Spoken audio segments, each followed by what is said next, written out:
नमस्कार दोस्तों, मैं doctor Sanjay Kumar, consultant chest physician and diabetologist at Lifeline health care Patna. आज हम लोग बात करेंगे थायराइड ग्लैंड से related most common topic hypothyroidism के बारे में। इसका क्या क्या लक्षण है, इसके लिए क्या क्या इन्वेस्टिगेशन होना चाहिए और क्या ट्रीटमेंट देते हैं। इंपॉर्टेंट सिम्टम्स है, उसमें है जनरलाइज्ड वीकनेस, लेथार्जी फीलिंग, मतलब थकावट और सुस्ती महसूस हो सकता है। कोल्ड इंटॉलरेंस हो सकता है, जिसमें मरीज को अधिक ठंडा महसूस होता है। इसमें कुछ पेशेंट में हेयर लॉस हो सकता है या हेयर थिन हो सकता है, उसका टेक्सचर थिन हो सकता है। फेशियल पफीनेस हो सकता है, चेहरा का सूजापन महसूस हो सकता है। आवाज़ की क्वालिटी में चेंज हो सकता है, जिसको हॉर्सनेस ऑफ वॉइस कहते हैं। और गले में नोड्यूल आ सकता है, जिसमें कि थायराइड स्वेलिंग फील हो सकता है।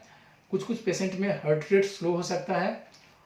कुछ पेशेंट को पेट से रिलेटेड बहुत ज़्यादा प्रॉब्लम रहता है, क्रॉनिक कॉन्स्टिपेशन रहता है, ब्लोटिंग ऑफ एब्डोमेन रहता है, खाना का डाइजेशन प्रॉपर नहीं होता है, तो इस तरह का फीचर आ सकता है।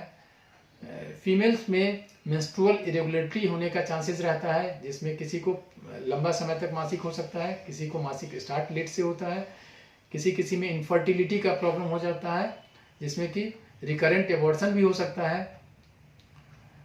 बहुत सारे मरीजों में ऐसा होता है कि वजन अधिक बढ़ता है, जिसमें बॉडी स्वेलन दिखता है due to deposition of glycosamine glycan and fluid retention.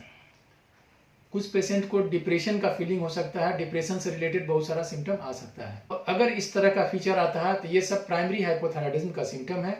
इसके लिए हम लोग कुछ इन्वेस्टिगेशन कराते हैं, और इसका मतलब ये होता है कि आपके बॉडी में जो ग्लैंड है, थायराइड ग्लैंड, इसका सेक्रीशन को थायरॉक्सिन कहते हैं। थायरॉक्सिन का सेक्रेशन कम हो रहा है, उसी के कारण ये सारा फीचर्स आ रहा है। इसीलिए इसके ट्रीटमेंट के लिए हम लोग थायरॉक्सिन को रिप्लेस करते हैं, जो लिवोथायरॉक्सिन के नाम से आता है। मार्केट में डिफरेंट नाम से आता है, एल्ट्रोक्सिन है, थायरोनॉर्म है, थायरॉक्सिन है, ये सारा डिफरेंट ड्रग्स आता है, जिसको देते हैं, रिप्लेस करते हैं, तो सारा सिम्टम धीरे धीरे रिजॉल्व करता है। तो इसका डायग्नोसिस कैसे बनाएं? डायग्नोसिस के लिए सबसे पहले करते हैं थायराइड प्रोफाइल। थायराइड प्रोफाइल में TSH करते हैं, T3 एंड T4 करते हैं। TSH का मतलब थायराइड स्टिमुलेटिंग हार्मोन, जो कि पिट्यूटरी ग्लैंड से सेक्रीट होता है, और वो TSH धीरे थायराइड ग्लैंड को स्टिमुलेट करता है थायराइड हार्मोन सेक्रेट करने के लिए। और T3 T4 थायराइड ग्लैंड के सेक्रेशन को बोलते हैं। अदर टेस्ट भी करा सकते हैं, एंटी-TPO एंटीबॉडी कराते हैं, जो थायराइड एंटीबॉडी टेस्ट होता है। थायराइड का अल्ट्रासोनोग्राफी हो सकता है, थायराइड का FNAC कराते हैं। कभी कभी radio active iodine uptake test भी कराना जरूरी हो सकता है। कुछ में थायराइड स्कैन कराते हैं। ये सारा टेस्ट कराने के बाद डायग्नोसिस बनाते हैं, whether it is primary hypothyroidism, whether it is secondary hypothyroidism और टर्शियरी हाइपोथायराइडिज्म, और whether it is the case of hyperthyroidism.